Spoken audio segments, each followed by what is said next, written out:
Well, hello there, and welcome back to another edition of the European Soccer Show. And with me, as ever, is the newly turned 27, Leo. Happy birthday, bon anniversaire. Hello, Daniel. Hello, how are Hello, you? Daniel. How are you? Merci beaucoup thanks a lot for your wishes. How are you? I too had a lovely your birthday. Thank you for asking. Yes, I'm good. Thank you. I have some time off, which means I have a lot more energy than usual. Which, considering how much energy I usually have, that could be far too much. Let's find out. So this week, to bring everybody up to speed, not only did we have league games, we also had cup action in 4 of the 5 nations this time round. So let's start and dive in with the Premier League. So Premier League, we had midweek action. That's when the Premier League was, because it was the FA Cup at the weekend. So in midweek on Tuesday evening, Chelsea threw away a 2-goal lead at home against Leeds United, which finished 2-2. Goals there for João Pedro and Cole Palmer, again from the penalty spot. Before Leeds came back and drew it 2-2. Very exciting game, very fun game. Everton lost at home against Bournemouth. 2-1. Bournemouth came from a goal down to win that one. Insane 10-minute period. Everton winning 1-0 until the 61st minute. And then in the space of 8 minutes, Ryan, the new Brazilian wonder kid, equalised for Bournemouth. And then former AC Milan player Adli gave them a lead. And then a player got sent off for Everton. Mad period of time. Also on Tuesday, the death toll bell rang true for Thomas Frank as Spurs lost at home 2-1 against Newcastle United, and Thomas Frank was relieved of his duties. We'll be talking about the managerial changes shortly. Goals there from Malik Chow, Andre Gray, and Jacob Ramsey. And a very tense game down at the London Stadium where West Ham United were seconds away from a victory. But Benjamin Šeško had other ideas. A 1-1 draw between West Ham and Manchester United. Šeško's goal in particular. Chef's kiss. On Wednesday, Aston Villa won a narrow victory 1-0 over Brighton. Manchester City sauntered to a 3-goal win over Fulham, 3-0. First half goals from Semenyo, O'Reilly, Haaland. And did you hear that death toll? Well, it rang again on Wednesday as Sean Dyche was dismissed as head coach of Nottingham Forest, drawing 0-0 at home against bottom side Wolves, despite the fact Forest had 63% possession, 2.73 XG, 35 shots, 10 of which were on target, but none of them went in. If only one, and then he would perhaps still been there. Elsewhere, an insane game at Selhurst Park. Crystal Palace took a 2-goal lead, both goals coming from new signing Strand Larsen. But Burnley actually managed to score 3 goals in the last 5 minutes of the first half. All 5 goals coming in the first half, and Burnley winning 3-2 at Selhurst Park before Sunderland's unbeaten home run ended against Liverpool, with Van Dijk getting the only goal in a 1-0 victory for Liverpool. And finally, on Thursday, the pressure's getting to Arsenal, ? As they could only manage a 1-1 draw at Brentford, with the gap at the top between them and City now only 4 points. Gosh, that was a long introduction for the Premier League.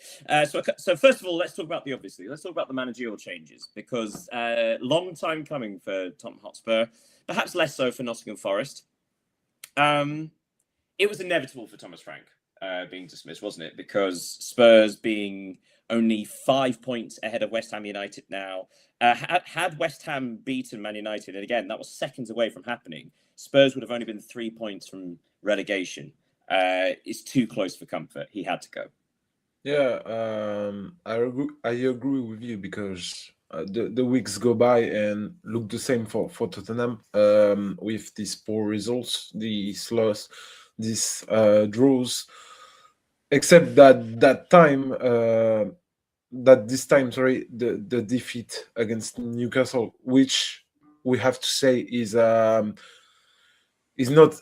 experiencing the best Premier League season of their history, as sealed Thomas Frank fate. Sorry.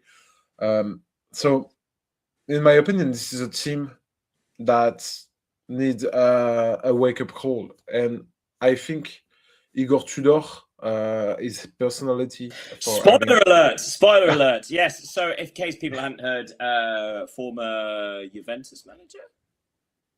Yeah.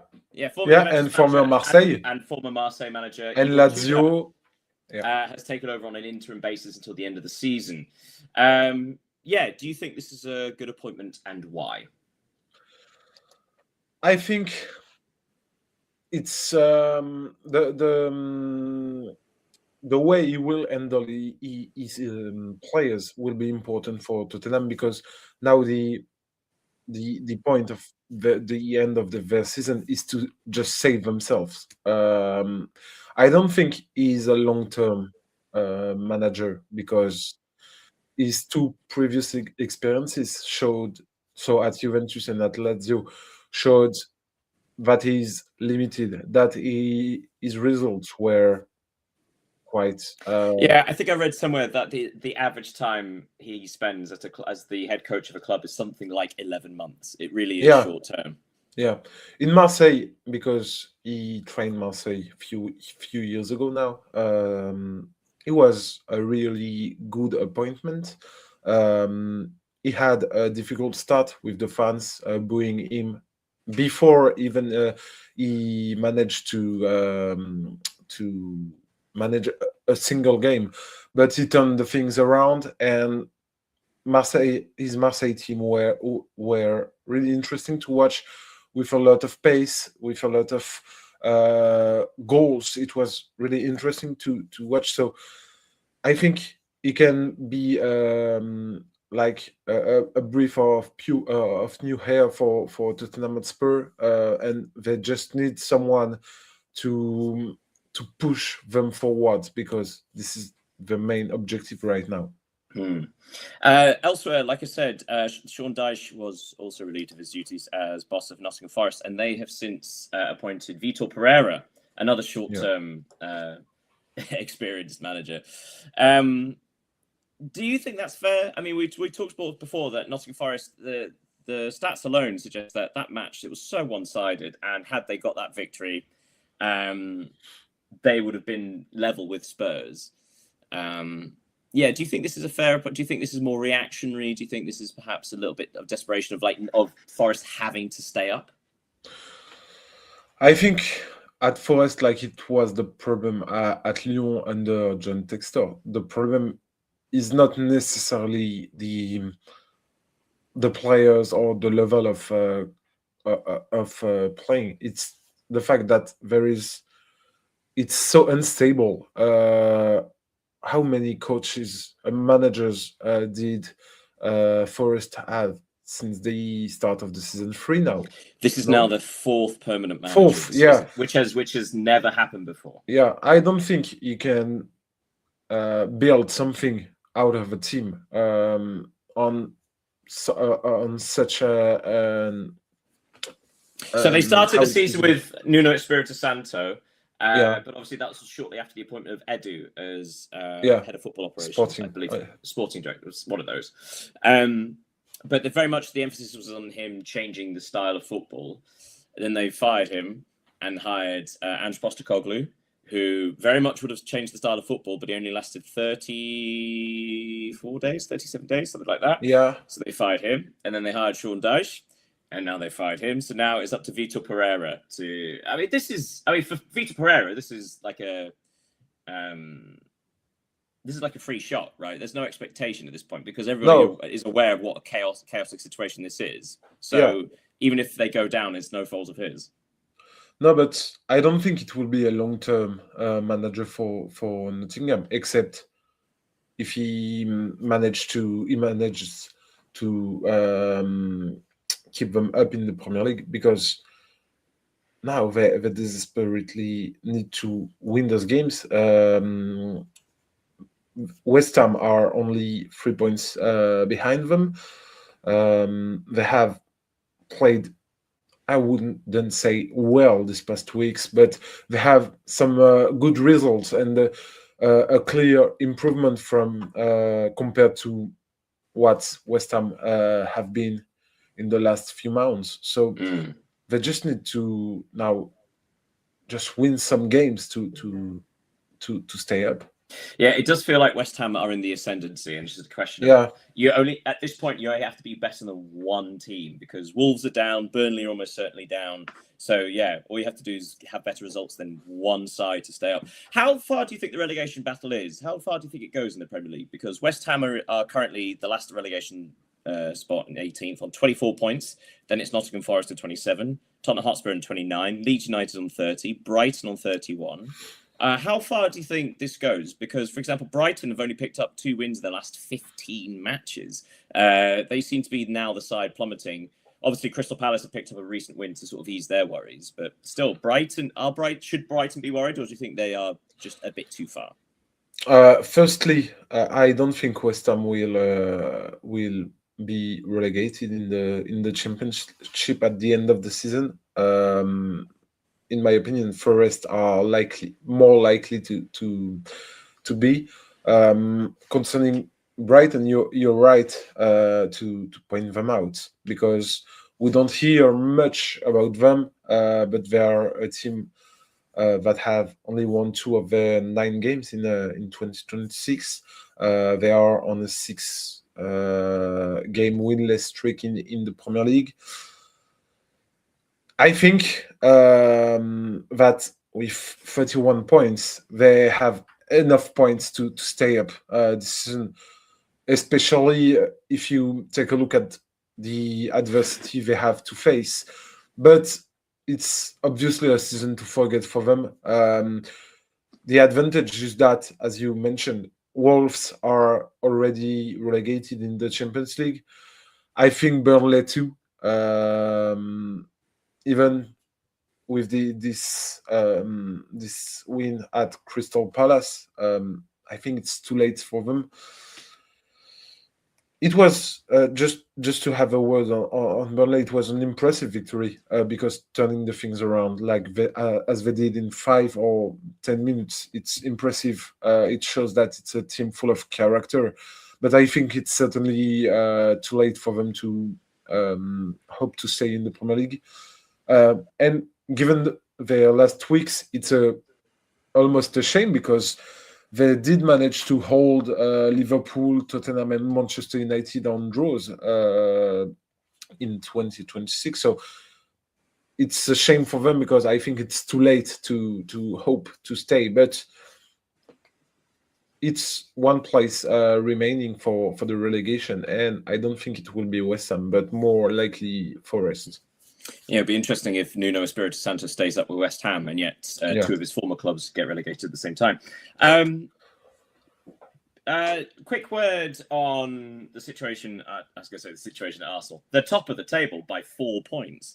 But I suppose the sort of the discussion or the commentary on it seems to be like, last weekend with 10 minutes to go against Liverpool, Manchester City were losing and the gap was 9 points.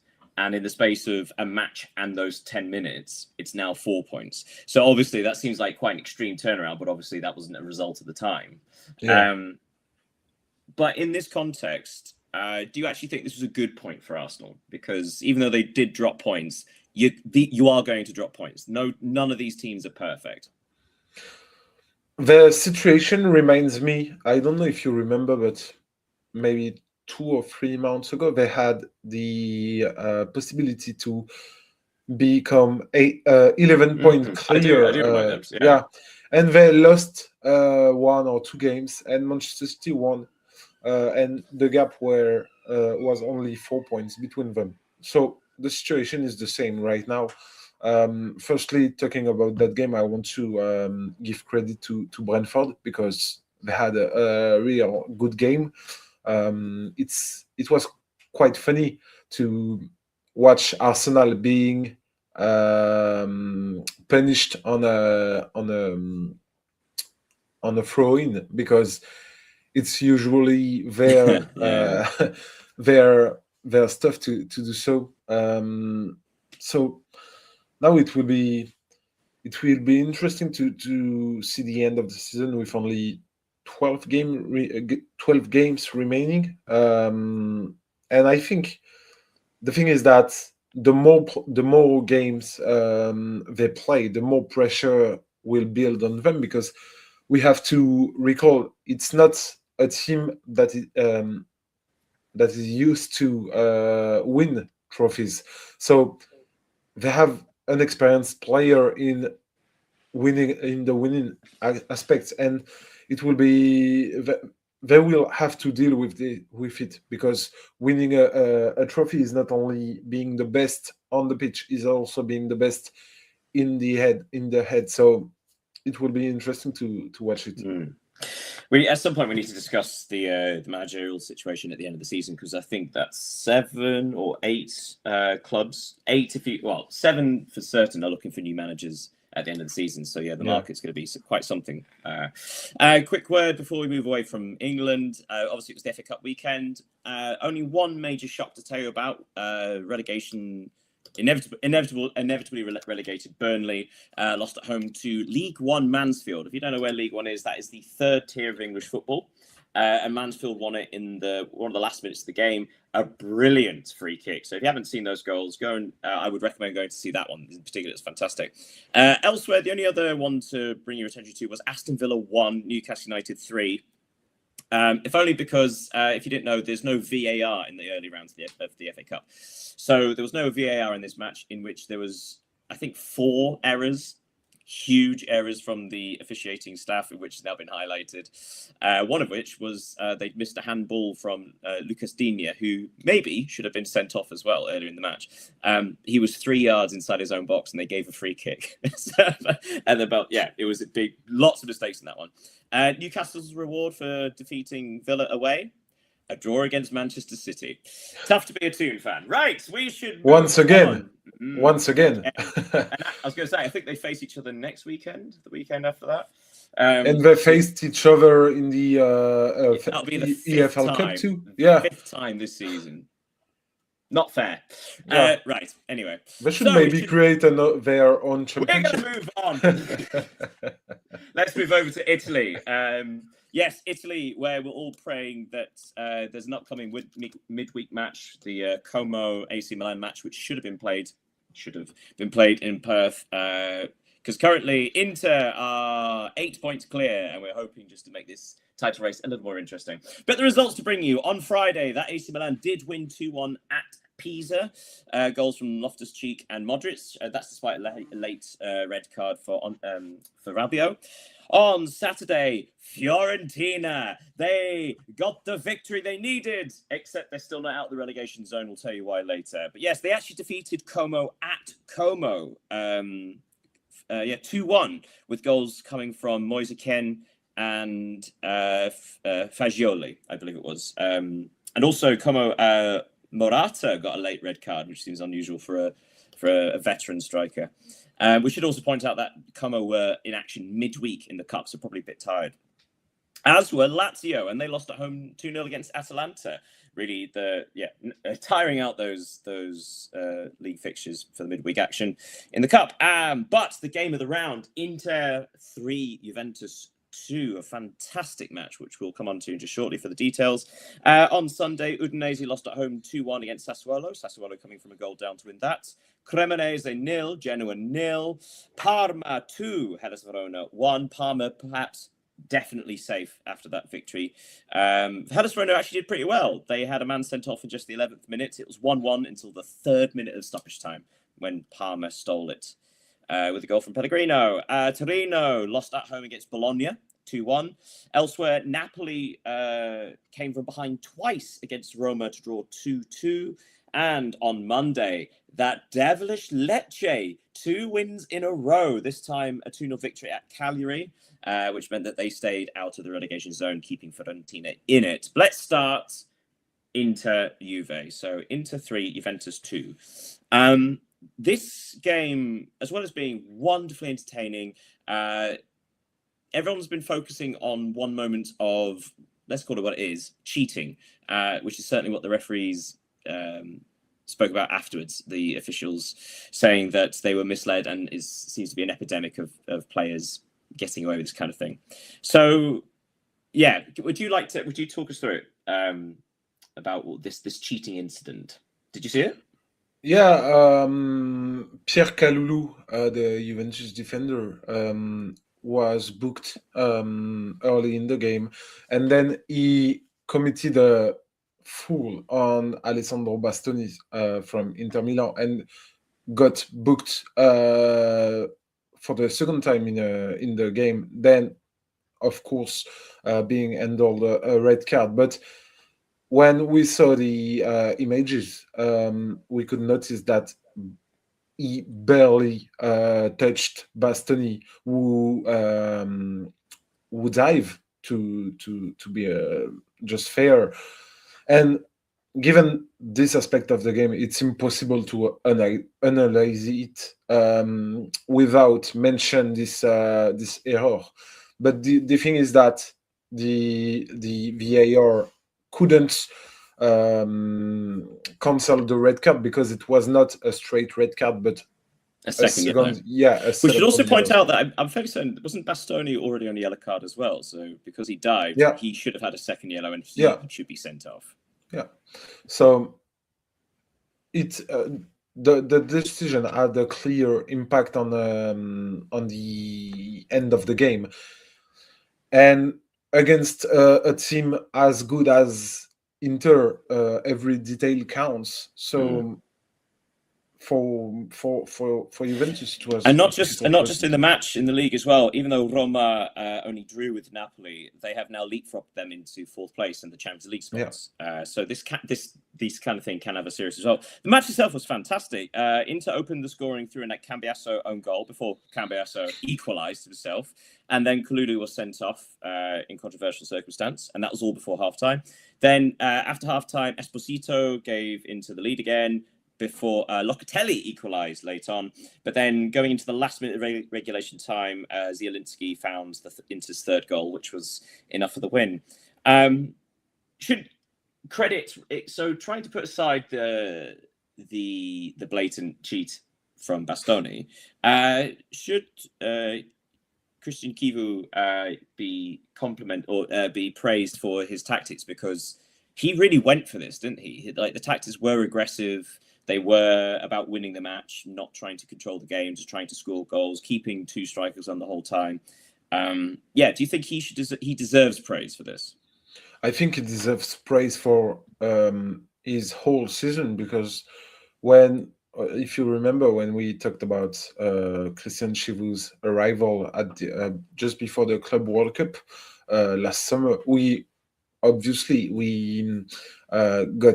questions about how would he succeed after Inzaghi's departure, the Champions League final, the loss in the Champions League final, and finally he managed to make a team a really strong team. Today, first in the tables with 8 points ahead of Milan, who have to play their game against Como. A dangerous team. Once again, they scored 3 goals against Juventus this weekend from 3 different goal scorers. So it's a very complete team, a very attacking team, and they are on the verge on winning another title. So. Elsewhere, quick word on the Napoli-Roma match, which finished 2-2. Donyell Malen seems to be one of the answers Roma were looking for. A striker that is consistently scoring goals. He's really hit the ground running at Roma. Yeah. Last week we asked ourselves if he could be the striker Roma were waiting for. He scored his second brace because he scored one on last weekend, and has already scored 5 goals in 5 games for Roma. And I just took a look at what he did in the Premier League this season, and he scored only 4 in 21 games with Aston Villa. So he was often used as a substitute there, rather than he was the supporting act to Ollie Watkins. But now he's the starting forward for the Netherlands, so therefore he should probably be starting somewhere. And it seems like he's repaying the faith for putting him. Yeah, I agree with you. And it's funny enough to watch some Premier League players leaving England and shine in the Serie A, because of course, we talk about Daniel Malen, but we can also talk about Scott McTominay at Napoli, who have been terrific last season, MVP of the league. I think it's a good championship for this kind of strikers who need to regain confidence. We saw that, so interesting. And yeah, Daniel Malen is on fire right now. Also, a word on Fiorentina, or rather Lecce. It's 2 wins on the bounce. Who saw that coming? But also the fact, yes, Fiorentina are 18th, but now they're still 3 points behind Lecce. But the difference is they're now 3 points behind Lecce, Cremonese, and Genoa. So they are within striking distance of all of them. Now, who was it that thought Cremonese would be relegated about 5-6 weeks ago? Who foresaw that issue? I can't remember. But seriously, Cremonese are now only 1 win in their last 14, I believe. They've only got 2 points from the last 18 available. Yeah, hard times for Cremonese. But yes. So speaking of the relegation battles like we did in the Premier League, how far do you think this goes in Italy? Because obviously Fiorentina are 3 points behind Lecce, Cremonese, and Genoa. They are 6 points behind Torino. But I suppose Torino are only 3 points ahead of all those other teams. But I suppose you just don't see certain teams picking up points. But then we said that about Lecce, right? So how many teams do you think are in this relegation fight?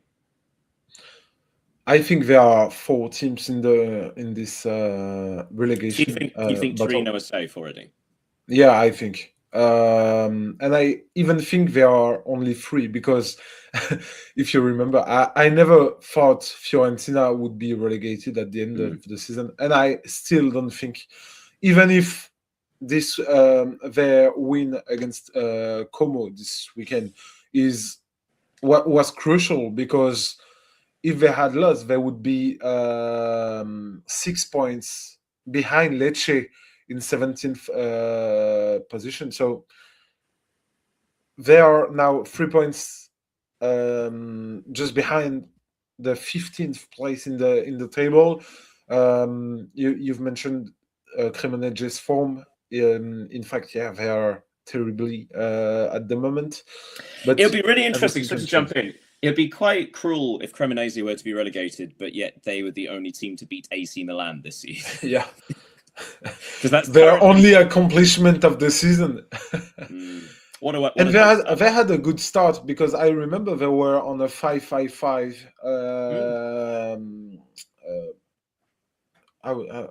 They were on a 5 win, 5 draws, 5 losses. They were sort of like 5th or 6th place in the early stages. They had such a solid start, but yeah. But it looks like teams found them out quite quickly, as it was. Also, before we go away from Italy, just to let you know the cup results in midweek. So Napoli faced Como. That was 1-1, and Como won 7-6 on penalties. Elsewhere, Bologna and Lazio faced each other. That was 1-1 as well, but this time Lazio won 4-1 on penalties. So defending cup champions Bologna are eliminated. Lazio and Como are through to the semi-final. It'd be wonderful if one of those teams won the Coppa Italia this year, considering, first of all, Lazio being under a transfer embargo for the first half of the season, and Como obviously being one of the pretenders to the elite. So it seems like both aspired a cup run. Very similar to Spain, which brings me, that's a nice segue. We're going to go to Spain, because in midweek, before we tell you the league results, in midweek, we had the semi-finals of the Copa del Rey. It was the, I'm going to feel really bad about this. Was it the San Sebastian derby? The Basque derby, sorry. Athletic Club 0, Real Sociedad 1. So Real Sociedad are in the final. And then the next semi-final, Atletico Madrid against Barcelona. Atletico won 4-0. Goals from Eric Garcia, own goal, Griezmann, Ademola Lookman, and Julian Alvarez scoring his first goal in 3 months. All in the first half, yeah. So 4-0 Atletico, and Eric Garcia had a terrible day. He also got a red card late in that match as well. Just to correct you, they are not in the final yet, because there is a second leg. Oh, apologies. Sorry, I forgot about the second leg. Thank you very much. But I mean, I will say this: Yeah. Atletico are probably the final. But thank you for correcting that. We'll talk about that. What happened with Barcelona? Because obviously there was murmurings this week about meetings between the players and Hansi Flick and about tension coming out of nowhere, which is strange considering Barcelona having a very good season. It does seem like that is spilling onto the pitch because, spoiler alert, the league result this weekend wasn't great either. So this really seems to be disrupting the players. Yeah, this was a terrible performance from Barcelona. Even if we have to recall that they have a lot of missing players, especially Rafinha, who was back this weekend yesterday away at Girona, and Pedri, who were maybe the two of the three main players in Barcelona's squad. So it doesn't explain everything, but of course it didn't help them to try to start a comeback against Atletico, who were really, really interesting. Each time they wanted to attack, they could approach the Barcelona's box. Each time they shoot, it was on target and in the back of the net. So they were really, really good. And Barcelona, maybe they could have been awarded a penalty in the second half. It wasn't the case. They could have scored in the second half. They scored, but the VAR strangely disallowed their goal. So they will need to explain that. But it was a poor performance overall for Barcelona. And also, we should really credit not only Atletico Madrid, but Diego Simeone, because so often people speak about the high line of Barcelona and about how it doesn't quite make sense why more teams haven't quite figured out how to attack against it. This is the example, a team that had it perfectly against that high line. But let's bring you the results of the league. So on Friday, Elche and Osasuna played out a 0-0 draw. Both teams terrified of losing at this stage with the relegation fight. On Saturday, Espanyol and Celta Vigo faced off. Both teams struggling this season and playing out a 2-2 draw. It was 2-1 to Espanyol until the third minute of stoppage time, where Borja Iglesias, with his fabulous nails, equalised to make it 2-2 in the third minute stoppage time. Elsewhere, Villarreal, their form is stumbling as well. They lost 2-1 at Getafe. Getafe, who seems to have turned a corner of their own, 2-1 to them. Sevilla and Alaves played out a 1-1 draw, despite the fact that Sevilla had 2 men sent off. Strange match, that one. Real Madrid 4, Real Sociedad 1. Sociedad probably a bit tired from their midweek action. Real Madrid playing the long game, you see, getting knocked out of the cup so they could try and steal a march on the league. Goals from Gonzalo Garcia, a couple for Vinicius Jr. from the penalty spot, and Valverde. On Sunday, Athletic Club 1-1 at Real Oviedo. Rayo Vallecano moved out of the relegation zone, defeating Atletico Madrid 3-0. Again, tired midweek, perhaps. The Valencia derby, Levante 0, Valencia 2. Valencia also moving away from the relegation zone. Mallorca 1, Real Betis 2. And on Monday, the big news, Barcelona winning 2-1 against the league leaders. Well, former league leaders. They are now down to second. Let's start with that result because, as we were just saying, that there's quite a bit of disruption now. And these two results means that we can no longer ignore it. But this was a bit of a strange one because Lamine Yamal missed a penalty. Another one where Barcelona probably should have actually won it, but didn't. But this could be damaging, couldn't it? This level of form, because if they don't fix it quickly, then Real Madrid seem to have gotten their quote S word together. Yeah, firstly, we have to say it was a very enjoyable game, especially in the first half. Great atmosphere, good performances on the pitch, but Barcelona made too many mistakes to win. Add to that the Yamal missed penalty you've mentioned, some controversial refereeing decisions, especially on the Girona's second goal and Echeverry's fall on Jules Koundé.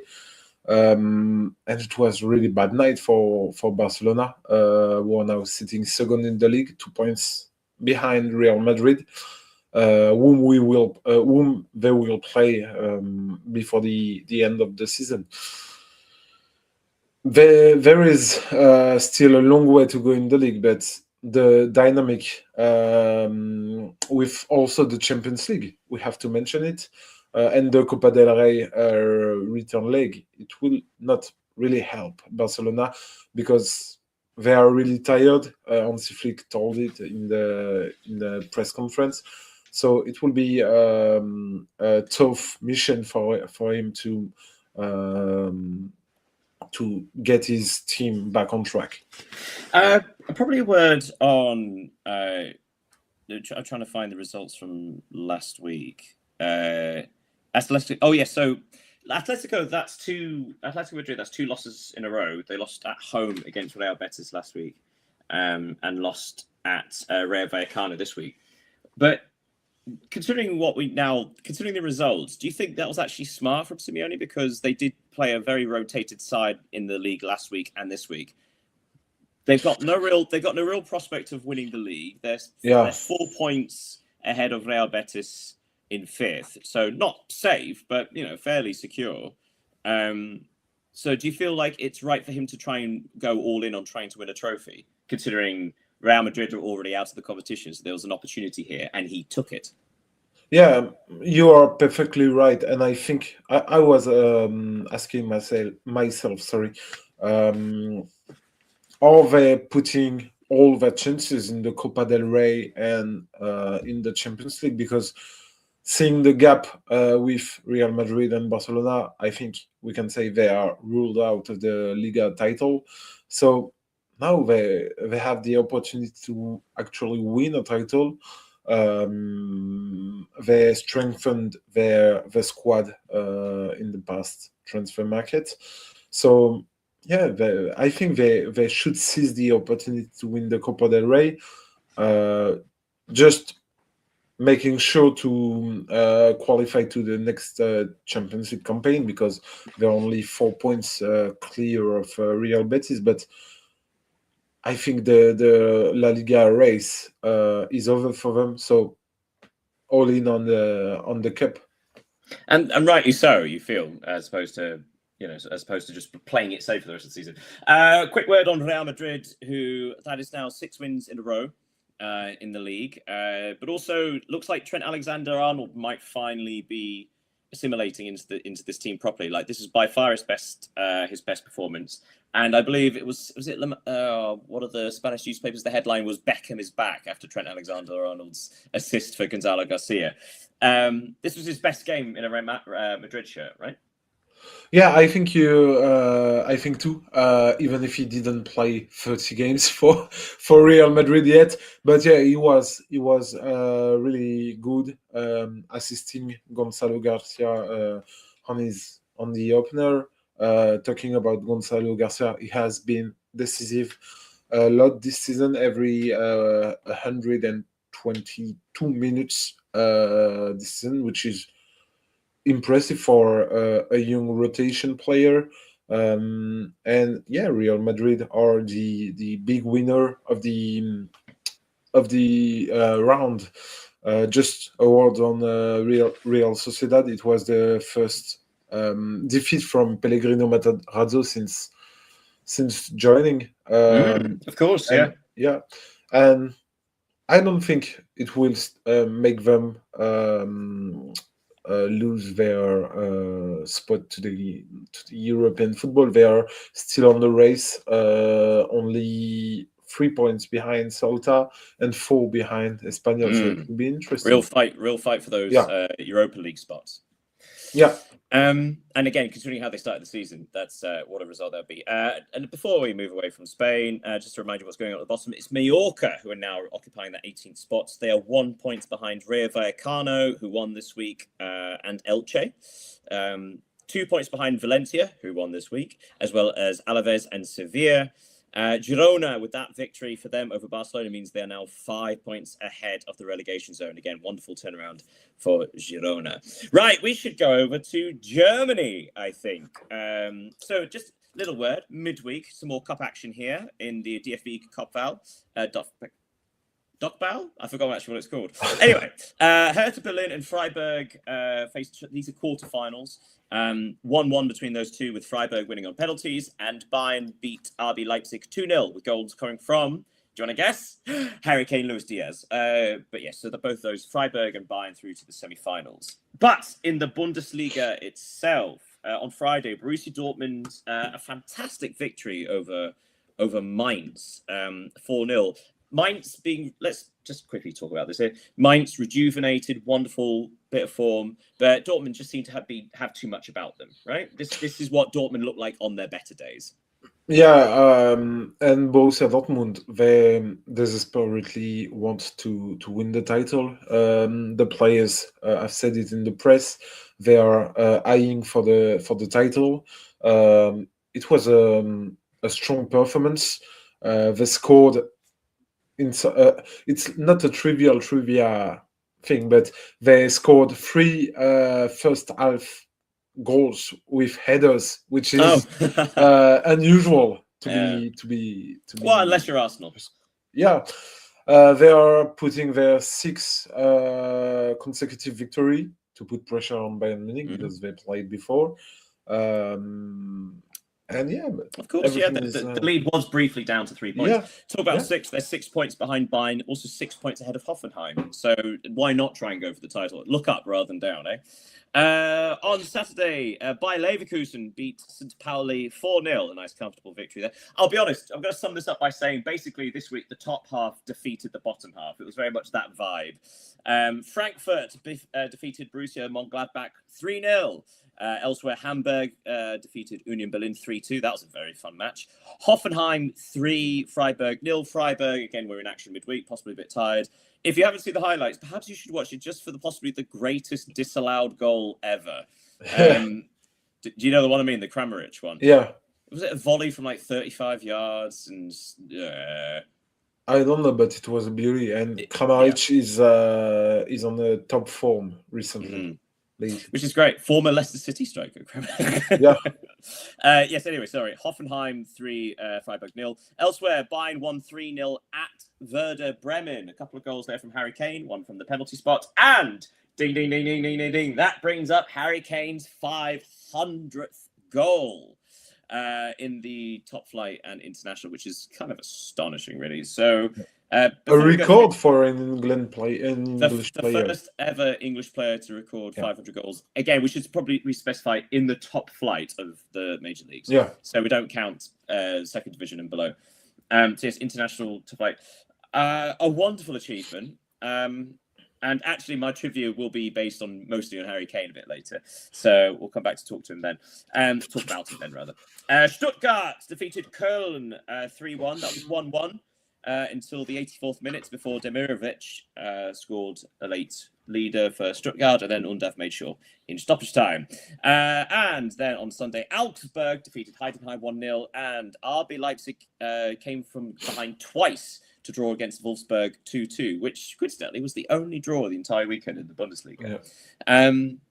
So yes, with the top half defeating the bottom half, really not much change in the league. So let's talk about Harry Kane and the impact he's had on the Bundesliga, because you could probably say, obviously, going to Bayern is quite a dominant side anyway, but the sheer numbers are staggering, aren't they? Because it's not just goals, it's assists as well. Yeah, he's been playing very good this season. I think he's better than last season.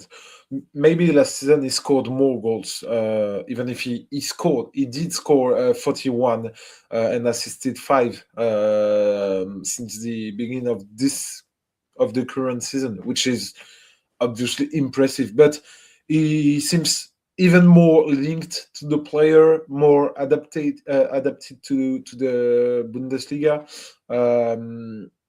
He's so important for Bayern Munich.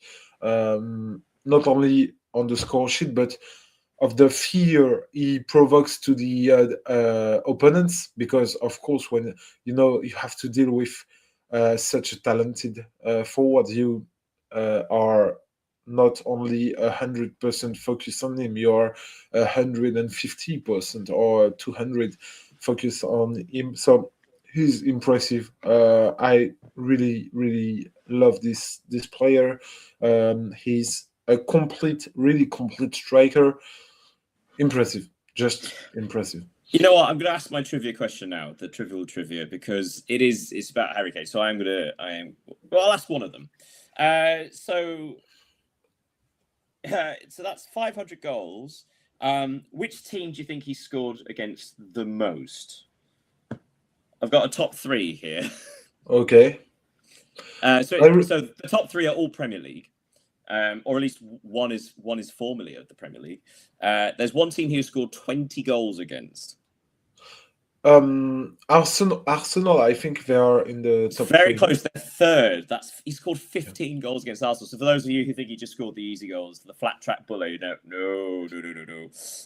It's Leicester City, his former club, actually. Leicester City, 20 goals. But I thought more interestingly, in the top 10 teams he scored most goals against, one of them's a German club, despite the fact he's only been there 2.5 seasons. Do you have a guess which club it is?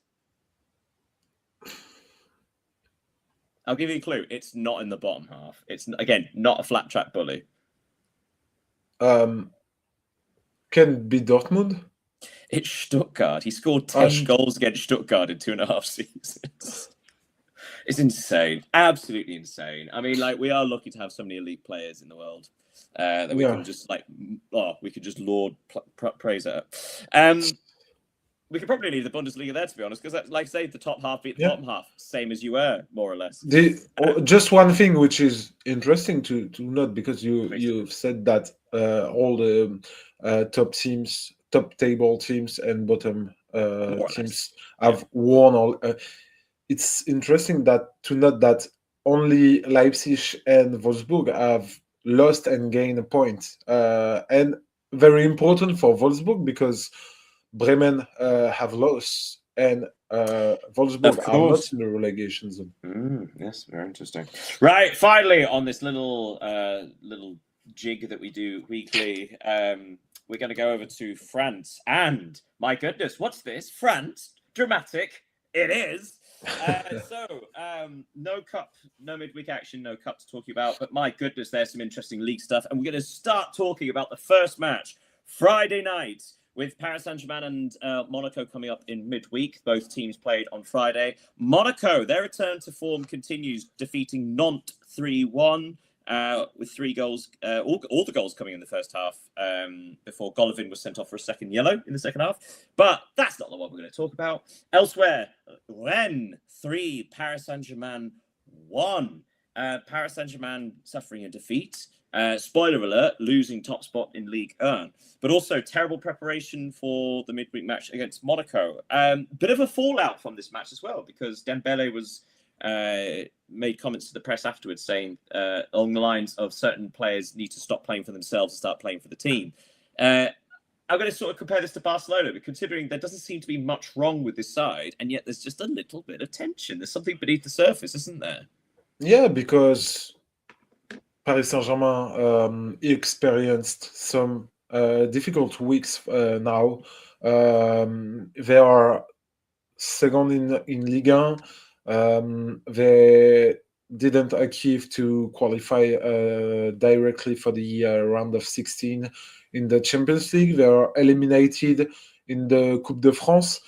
So they are not as dominant as they were last season, especially in the second half of the season. You've mentioned Ousmane Dembele's comment. They were obviously targeting Désiré Doué,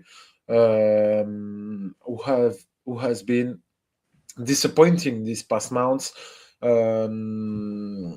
He was praised last season, scoring a brace in the Champions League final, of course.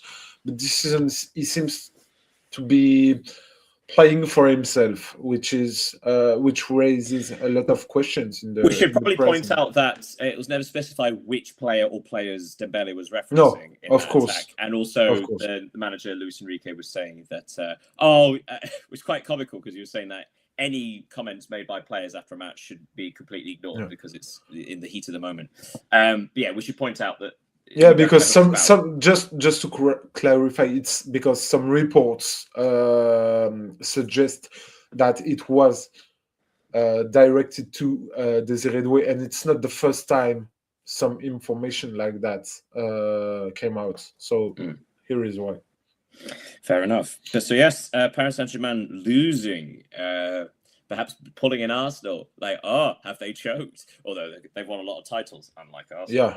Oh, how much Arsenal I'm going to throw shade am I going to throw today? On Saturday, Marseille and Strasbourg played out a very entertaining 2-2 draw. In fact, Marseille threw away a 2-goal lead. Gary O'Neill's Strasbourg came back to draw 2-2 with Panicelli scoring a penalty in the 7th minute of stoppage time. Marseille, when it seemed like it was finally calming down, a nice lead against a very decent Strasbourg side, they let it slip, which seems to be quite a problem for them this season. Yeah, the situation at OM at Marseille is clearly the main topic of discussion in Ligue 1 at the moment, because this weekend, after losing 5-0 to PSG, let's remember it, last week, they once again dropped points, this time against Strasbourg, after having leading 2-0. They did so against Paris FC a few weeks ago. And just over the last 10 days in Marseille, Roberto De Zerbi was sacked. Mehdi Benatia, the sporting director, announced his departure from the club before being called back by his owner, who gave him full powers, reducing those of Pablo Longoria, the president. The new coach has not arrived yet, although it seems to be that Habib Bey, who was himself recently sacked by Rennes, and what's more, they're now 4th in the league, 5 points behind Lyon. So it's chaos in Marseille, as always, I would like to say. But yeah, Marseille credit to Strasbourg and credit to Gary O'Neill, because it seemed like he made tactical changes that actually affected the game. Yeah, that sounds like patronising Gary O'Neill, because he was clearly a very good manager. He wouldn't have worked in the Premier League several times, if not. But also, it was I think just when he was appointed head coach of Strasbourg, it was a little bit underwhelming for many of the fans involved. But it's been a good start under him. Yeah, especially since Strasbourg had 2 losses before this away trip to Marseille, so they needed to gain some points. They will face Lyon on the next weekend, which will be also difficult. So it was a good thing for them to have this point. A couple of more matches to talk about, although some other results. Lille's poor form continues. They drew 1-1 against Brest, so just 1 each for Brest. But that is only Lille's. That's only 2 points in the last 18 available for Lille. Really poor form. And actually, they've lost the opportunity, because they could have put pressure on Marseille for that 4th spot, that qualifying Champions League spot, but they're still 6 points behind. Elsewhere, Paris FC 0, Lens 5. A couple of goals for Saïd, a penalty for Thauvin, and 2 late goals for Fofana in stoppage time. This was, we were wondering if this was going to be another sort of tense performance against Paris in their dogged defence, but this was fantastic, wasn't it? Yeah, and it was easy. Lens, you were talking about Arsenal. They are a team that, compared to Arsenal and contrary to Arsenal, they are a team that don't seem to suffer from pressure, because for the simple reason that no one, including themselves and the fans and the pundits and everyone, expected them to be where they are at the moment. So what they are achieving is exemplary. It's all bonus. And now they are on a good position to win the title. So it would be extraordinary. And even if they failed, they would fail to win the title and ended 2nd or 3rd in the league. It would be a real good season for them. 3rd. Speaking of which, Moving on to Sunday, Le Havre beat Toulouse 2-1. Lorient beat Angers 2-0. Metz lost at home against Auxerre 3-1. But the thing that perhaps Leo was referencing, Lyon defeated Nice. Everyone beats Nice. Lyon defeated Nice 2-0, which is their 13th win in a row. Just one behind the record they set in, was it 2006, 2005, something like that? Yeah. So if they win their next match, that is tied for the record, the best wins in a road record for Lyon. Astonishing, absolutely astonishing return to form. And the scenes at the end of the game were really touching, weren't they? Yeah, it was an extraordinary, like a party between players, Paulo Fonseca and the fans, because when you remember where Lyon were last summer on the verge on being relegated, being third in the league today is more than unexpected. They are not really good this past weeks, but they always find a way to sting their opponents to win the 3 points. But we have to say that whatever it happens right now, even if I think they will finish fourth in the league personally. But fourth? You think fourth? Yeah, I think because they will their fixtures to come are very very hard. They will play Strasbourg, they will play Marseille, they will play PSG, they will play Lens, they will play. What I'm hearing is that the title challenge is back on. If they win all of those, then please don't say that. I will believe it. But yeah, it's a terrific season for Lyon, and everything like Lens, everything from now is kind of bonus for them. Well, I mean, either way, it's been a terrific return for their season, and who knows where they could finish. But certainly, again, looking up rather than down. The point between them and Lille in fifth is now 9 points. Right, so that brings us to the end. Ciao, boys. Hello, Josh, ACM7. Ciao, boys. Apologies if you've already covered this, but interested to hear your thoughts on the dreadful refereing in Inter versus Juventus. Bastoni should have been sent off alongside Kalulu for diving. Well, we have discussed it, but to disagree with what you mentioned there, we think that Bastoni should have been sent off instead of Kalulu. Because obviously, as we mentioned, Bastoni already on a yellow card when he dived. Fonseca leaves Milan and becomes the greatest coach on earth. It's okay. I agree with you, Josh. He is the greatest coach on earth. And just to finish with Lyon, because Josh' comment is interesting, because Fonseca, when he was on suspended for 9 months, the only good thing maybe John Textor did at Lyon was to keep him in the club, because it was a tough decision to keep a manager who couldn't be. Well, also, we should probably point out that I think that would probably constitute a breach of contract. The fact that he, attacked a referee. But yeah, like sort of the breach of contract, being suspended for 9 months would have meant that they could easily get rid of him without the compensation needed. But they decided to keep him on, and it seems like a smart choice. But we should always remember that yes, he was banned for a very good reason. So it does feel like a bit of a redemption arc. This probably why the emotion at the end of the match. Yes, we should probably leave that there so we can squeeze in the things that we may have missed. Hey, Leo, what might we have missed? Let's go to the Bundesliga 2 this time. Bundesliga. With Edin Dzeko, I don't know if you saw that he returned to Germany. Was he in Schalke? Yeah, in Schalke, and he's enjoying an impressive return to Germany, because for those who don't know, he played at Wolfsburg in the late years of the. I think it was in 2007. 2009, 2008, and he's having a great comeback to Germany, having already scored 5 goals in 4 games since his arrival. He's 14 now, so it's a good. I like this kind of stories. I'm going to bring your attention to the Championship. If you remember me telling you before Christmas, or early December, Coventry City were 10 points clear at the top of the Championship.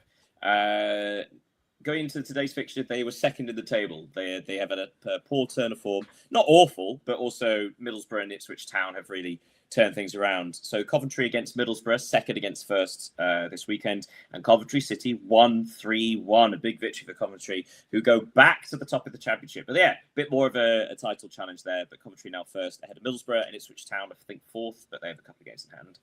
Anything else we might have missed? The last thing is that I just wanted to focus briefly on the Scottish League, where the title race fight that is. Yeah, the title race is wide open with 3 teams still in contention. Hearts, who are currently top of the table, ahead of Rangers, and Celtic, who are only 3 points behind them, with a game in hand. So, and I think it's a really good scenario for the Scottish League, because from an external point of view, when we talk about the Scottish Premiership, it's only Rangers and Celtic fighting for the title, and it's a good thing for the league to have. And apart from anything else, their coefficient, I think it's dropped to like 17th or 18th. So like both the struggles of Rangers and Celtic in Europe as well means that there's even less focus put on it. But yeah, great fun. I've got one for you. Yeah, I hope you're ready for this. I am.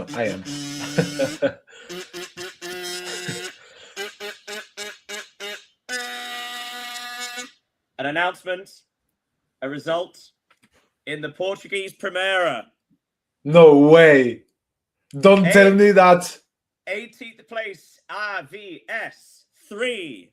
Estoril, 8th place, 0. AVS beat 8th place Estoril 3-0 to record their first victory of the season. They are now only finally.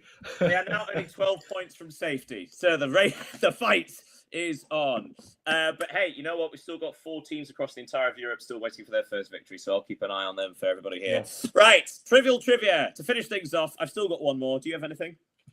I don't, but I have an answer for you. Harry Kane obviously scoring his 500th career goal. Again, we're talking top flight and international. Including Harry Kane, how many players have scored that many goals officially? Officially in the top flight and international, how many players have scored 500 goals at the highest level of football, as far as records show? Okay. Lionel Messi and Cristiano Ronaldo. It might take you a while to count them off. Yeah? Oh, I had Karim Benzema too. Luis Suarez. Well, I've got the whole list here if you want to put it like, okay. But I think it's a lot. It is.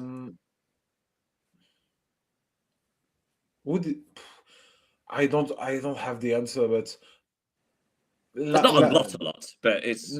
No, I would go between 25 and 30 players. No.